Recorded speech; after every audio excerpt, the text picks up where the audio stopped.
All right, witchlings, it is the day. It is October 31st. It is Halloween, Samhain, my absolute favorite day of the year. But I'm actually filming this very, very early in the morning. Well, technically very late at night, I guess you could say, on the 30th, because I like to leave the 31st completely open to do my own personal witchy workings, okay? And I'm very quiet, and I like to concentrate while I'm doing that. So, what are we going to do in this video? I'm going to show you how to cast some baneful magic using a pumpkin. And we're also going to be pulling some cards from my Seasons of the Witch Oracle deck, the Samhain edition, okay? So first off, why are we going to use a pumpkin in this ritual? Well, pumpkins they're going to decompose for one. They are plentiful this time of year, and to me, the pumpkin just screams Halloween, just screams Samhain. You know, and it's going to make the person scream when we're done with them. But what we're going to do is we're going to cut the top off of our pumpkin, but save the top, okay? We're going to use that. Just save the top. And then you want to scoop out the insides. So I have my lovely knife here. And I also have my lovely spoon. And so I'm going to cut this open, clean it out, and come back. All right, I have decapitated and then disemboweled our little pumpkin friend here. And I saved the seeds because they're pretty tasty, and I'm gonna season them up and roast them later. But anyway, let's set this off to the side. Let's talk here for a minute. I see a lot of people, and I don't know why the fuck they do this. They're writing down their manifestations and putting their manifestations in a pumpkin, and then they're burying it. Now I want you to listen to me. Think about this. If you take any sort of produce, fruit, vegetable, even meat, and you bury it in the ground, what is it going to do? It's going to rot. It's going to rot and destroy not only itself, but whatever is in it. This page looks good. I open my book strangely. I flip until I feel like the page is right, and then that's the one that I use, okay? This is why I'm always pulling from different sections of the book and various rituals. But anyway, why would you want to write down your manifestations, things that you want to come to be? Why would you write that down and then put it in something that's going to rot? As it rots, so do your manifestations. If you are trying to bring something to you, why do you want it to rot? It makes no sense. It makes absolutely no sense. But what we're using this for is we want someone else to rot. So what you're going to do, write the person's name across the top of your paper, okay? Write their name. If you're thinking about a person and you don't know their name, okay? You're not exactly sure of their name, write the description of the person here. Be as descriptive as you can. So like if you were to look at that, you'd be like, yeah, I know who that is. Okay, so I'm going to write my person's name right across here. And now, because I don't want you to see the names, I have folded my paper over. So now, think about this. This is going to rot. What is it in that person's life that you want to rot away? I want their business. I want their love life. I want their finances. I want their mind. I want their heart. I want their body to rot. So now we're going to turn this to the left, counterclockwise away from us. We're going to write rot, rot, rot, rot. All over it. Rot. Rot, fuckers.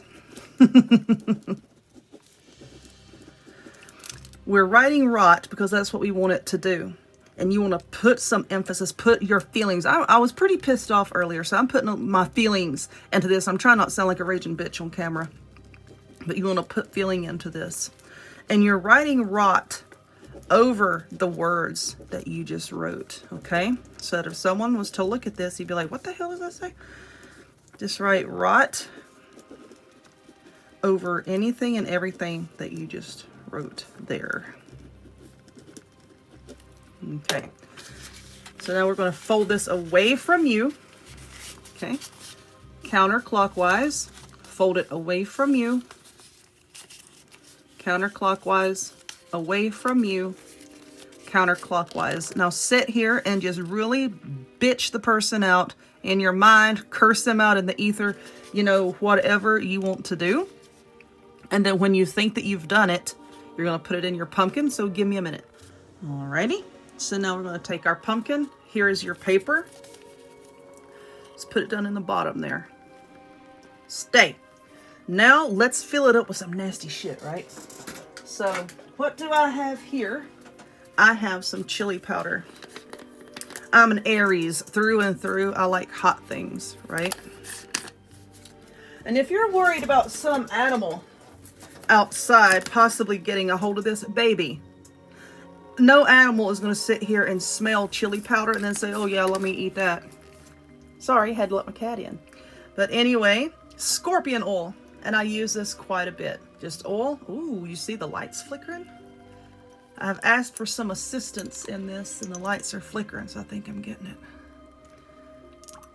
This is just oil that a scorpion has been marinating in, okay? It stings and bites and poisons, right? The hot pepper, the chili powder, what does that do? It burns. So let's get something else here. Now we have the mace. The mace binds.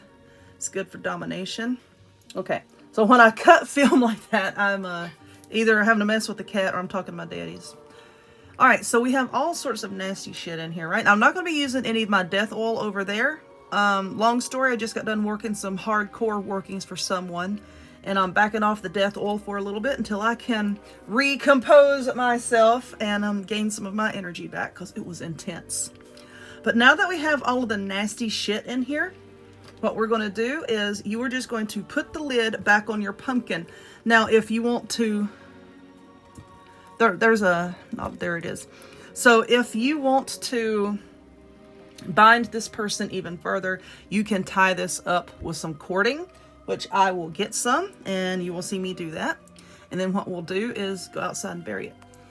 All right, so I have some of my cord here.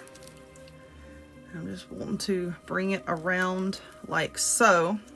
I'm going to tie it around the stem, and then I'm just going to wrap it around and around the pumpkin. This is going to hold the lid on. It will bind everything in it so nothing can escape as this thing is slowly rotting in the ground, right? Or if you don't want to do that, if you don't want to dig holes, or if your neighbors are like mine and they're probably staring at you out the window saying, what the hell is she doing? Set it on fire, baby. Burn it. Burn it. So, you know, me being the Aries that I am, I like fire. I work a lot with fire and flame and smoke. So I may actually just burn this. I'll have to think about it. Whatever my guides want me to do, that's what I'm going to do. Okay. And I'm still feeling to bury it. So I'm probably going to do that. Okay.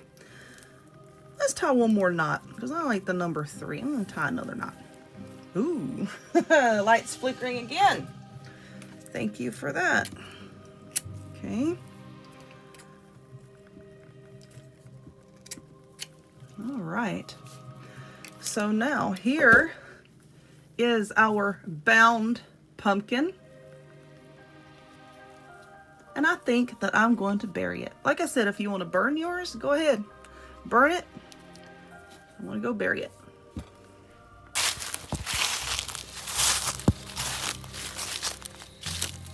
Of course, it is too dark out here to see anything. Listen to all of the awesome night sounds. You hear that? Yeah. All right. I'm not here. Now I'm going to dig a hole and we shall bury it. All right. Now that our neighbors officially think, because this flame is over here going bananas. Did you see those smoke rings? You see the smoke rings coming out of that? There we go. I'm going to see if I can move it. Just watch. See if you can see the rings. The smoke's coming out in rings. I don't know if you can see it or not.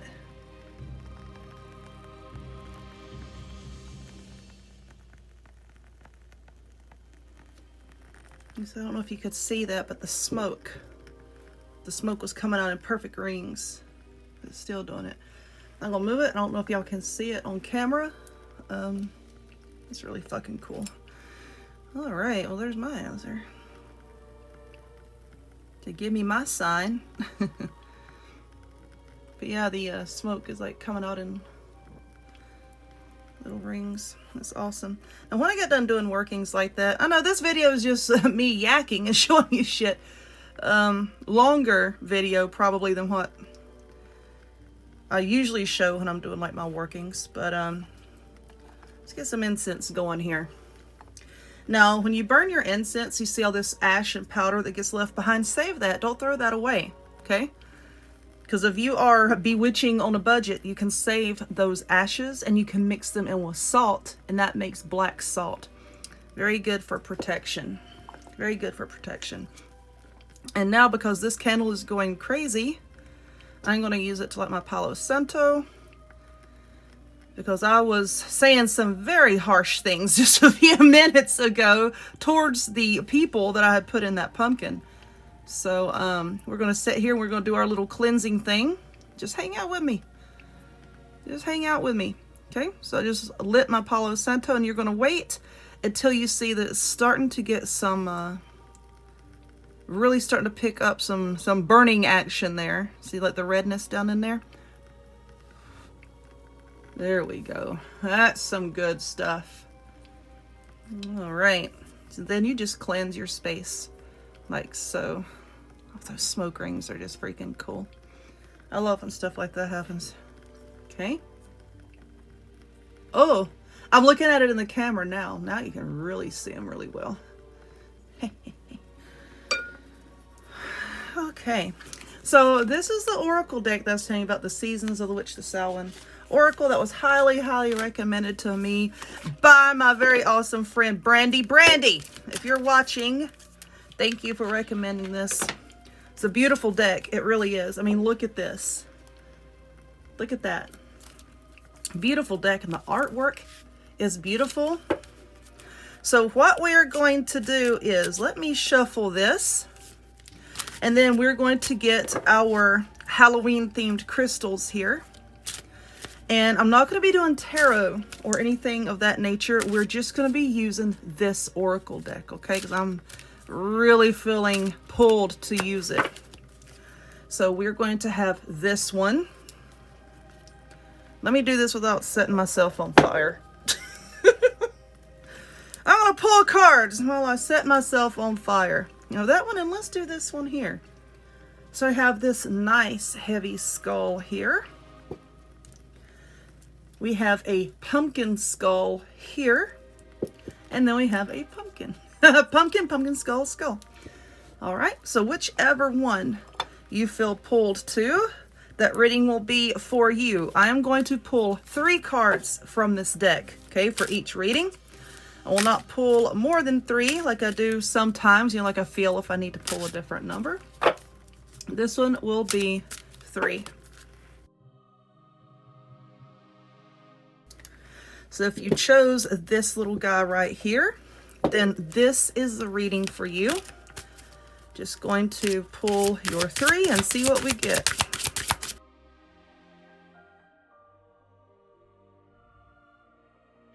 Okay, so we have altar, voices, and the veil. So let's read these. Altar, a sacred devotion, a worship skin deep rising from the ash, the waters you keep. Voices, with a tug at the gut, feel them romance your very breath. Listen to the gentle flickering with your eyes, for this is where they guide. The veil. It is quite possible your eyes have become the fog in which you dwell, a half-swallowed glimpse of all that you truly are or can be, that the tears you bleed are ready for the storms to turn the skies inward.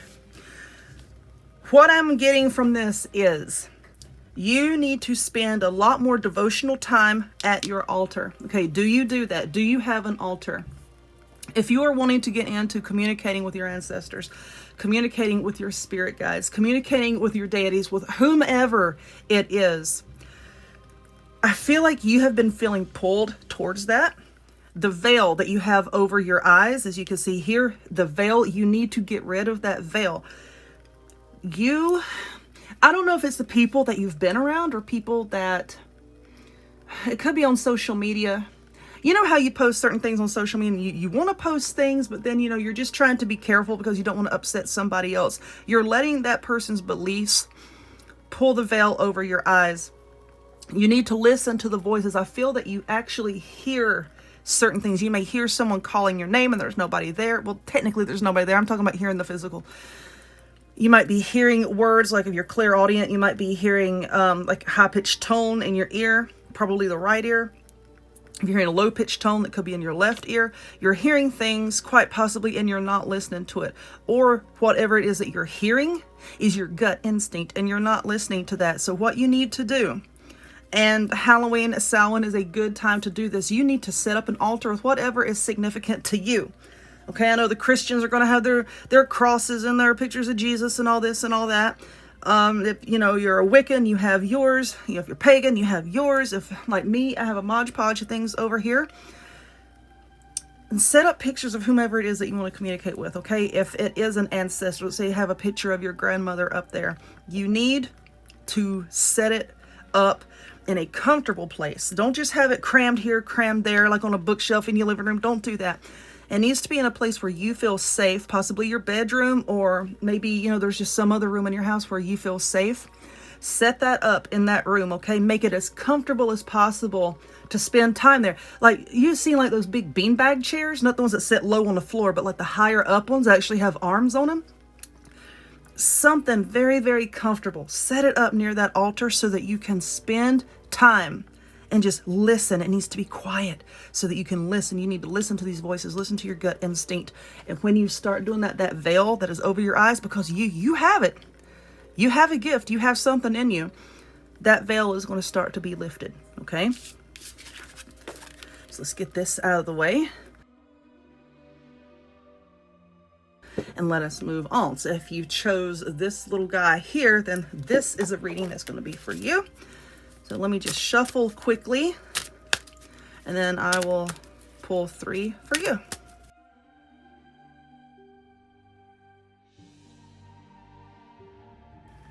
Okay, so let's read these. The coming of winter. It comes in lullabies deep within your mirrored flesh. Alas, it is time to lay your quivering chest upon the winter's coming. Rooted. May you never tear the living ritual that is magic merged within the roots of your being, the soil of your soul. Graveyard. There is a song that bellows in the peace of knowing no end and acknowledging the crossroads of eternity. You do not transition very well, my friend. You do not transition from season to season to season. I'm not talking about spring, summer, fall, all that shit. I'm talking about seasons of your life. You don't do it very well. When something happens, you think, oh my God, this is it. It's the end. It's blah, blah, blah, blah. You have a tendency to think the worst of the worst of the worst, okay? And that's not really how it is. You have got to stop doing that. You self-sabotage quite a bit. Let's say that you're going about your day. Things are going fine. Now, all of a sudden, you got a flat tire. Okay, it is the end of days. And you let that flat tire, even though you may have the plug kit and everything in your car to fix it, and you can fix it like right then, you feel like you spiral and you spiral and you spiral. That flat tire is going to ruin not only the hour or however long it takes you to get it repaired, it's going to ruin your day, it's going to ruin your week, and you're going to dwell on that. It's the smallest of things that seem very bleak to you.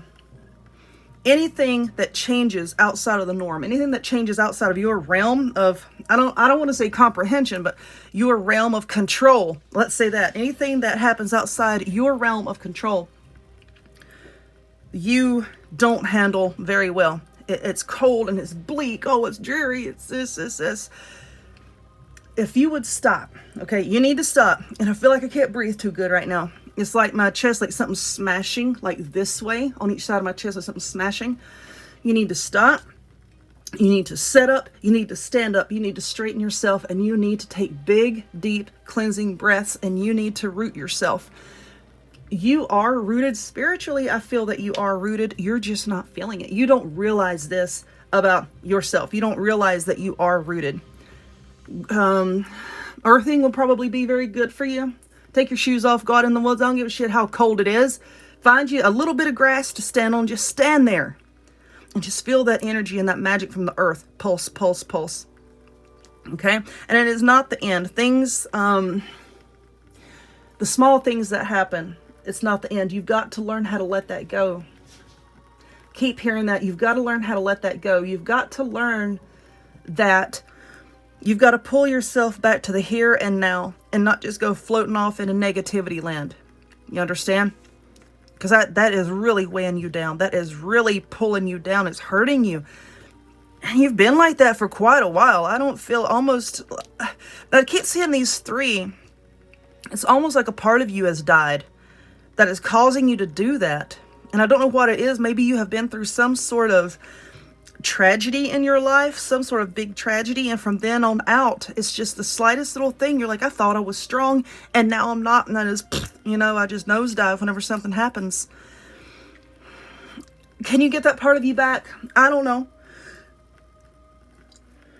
You know, I'm yawning. Weird. It's like I was fine a minute ago. Now I can't breathe. I'm yawning. I'm trying to get air. You're buried. It's like you're underground. This is weighing so heavy on you. It's weighing so heavy. It's almost like, you know, I'm seeing her here with her herbs and her flowers behind her back. She's looking at the window. She's looking at the winter and the snow and the dead trees and the bleakness. And what she has to heal herself is right here in her own hand. She can do it herself. But she's not. She's choosing not to. It's like maybe you've been in this funk or in this dreary place for so long. You just don't know how to get out of it. But when you do realize to yourself that you are rooted, your soul is rooted to the soil, when you realize that, things are going to start getting better. Okay, I had to cut the film just for a minute. It's just like I couldn't breathe or something. I had to move around and take some deep breaths. Rooted also means you are your own fucking sacred space. Okay, when you feel like you feel very flighty, very unhinged, very not in touch with everything, you have to realize that you are your own sacred space. You are your safe space. Okay? Keep yourself within yourself. And go outside where you can touch a tree, put your feet on the ground, you know, be near some running water. That's what you need. That's what you need. I feel like you don't spend near enough time out in nature. All right. Very strange feeling there. Anyway, this bad boy here, let's set him off to the side. And now we're going to pull 3 cards for this reading and see what you get, see what messages you need to hear. Whoa.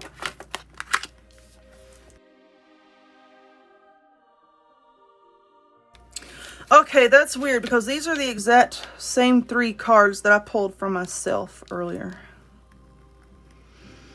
These are the exact ones. That's odd.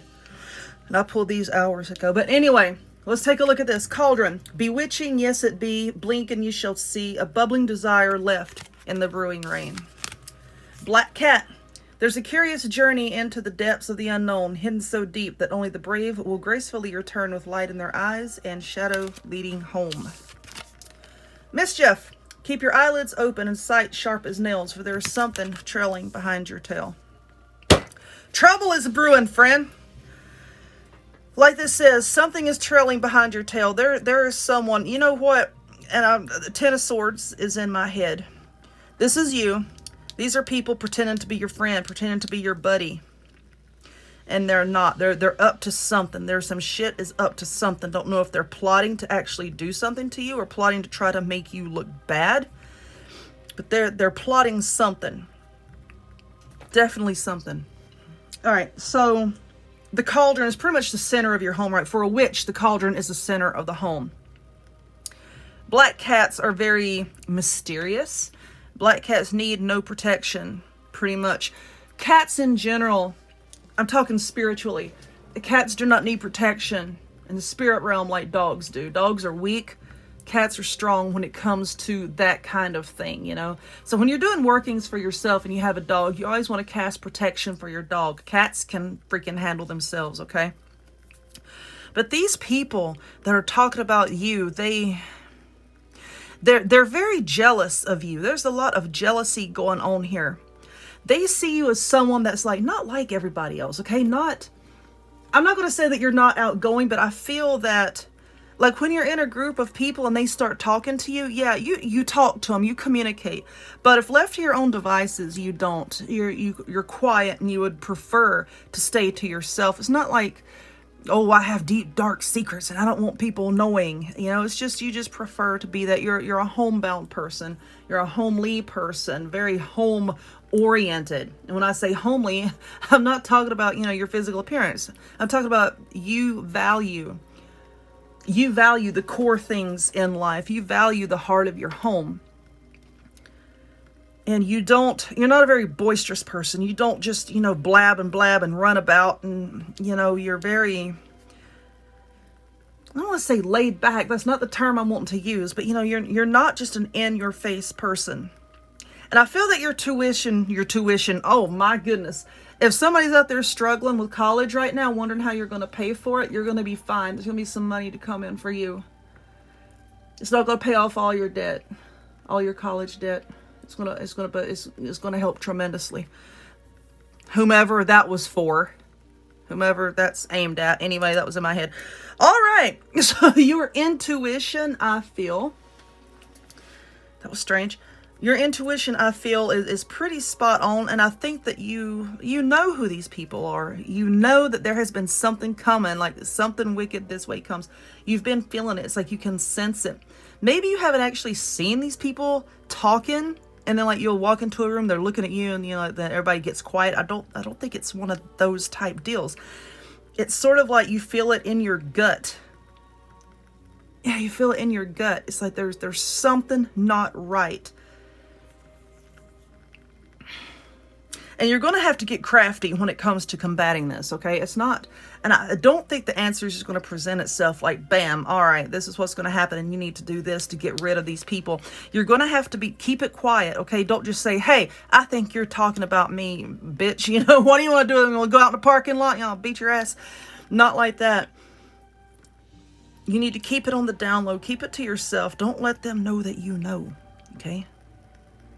Don't let them know that you know, but keep it brewing. Like the cauldron, keep it brewing. Keep it bubbling. Keep your plan. Work against these people. When I say work against these people, whomever you pray to, your deities, your ancestors, spirit guides, angels, whomever, bring them into the mix, okay? You need to bring them into the mix, into the stir, and the bubbling, and the potions. I'm going off on another tangent. But, yeah. That's what it is. Lots of maliciousness. And they've got you. Right now, they've got you. You're the one in the house here, and they're the ones crawling all over the damn house. I don't know what this ass over here is doing. She's hanging upside down. They've got you right now. You probably don't even see it as that way, but they've got you. And you got to break free of that broom. She's flying free. Candles. I take that as a communication. You're going to find out who it is. Like I said, you may already know who it is. Somebody's going to slip up and say something. Accident. Somebody's going to slip up and say something. And that's going to be your trigger. You're going to say, now I know who it is. And then you're going to know how to handle it. So that's going to take care of them. But I hope that you enjoyed this video, even though a lot of it was me just rambling. I do that. When I do my workings by myself, I talk out loud quite a lot. You know, I'm talking to, I always say angels, spirit guides, and whomever else is listening, you know, because there's lots of things listening at any given time. I talk to whomever's listening and whomever can help me achieve whatever it is in the moment that I'm trying to achieve, okay? Then I make my payments and I pay my dues. All right, well, I hope this helped somebody. If you would, please give it a thumbs up. Click subscribe. Check me out on other forms of social media, links to all of which will be in the description box down below. And I will see y'all next time. Bye.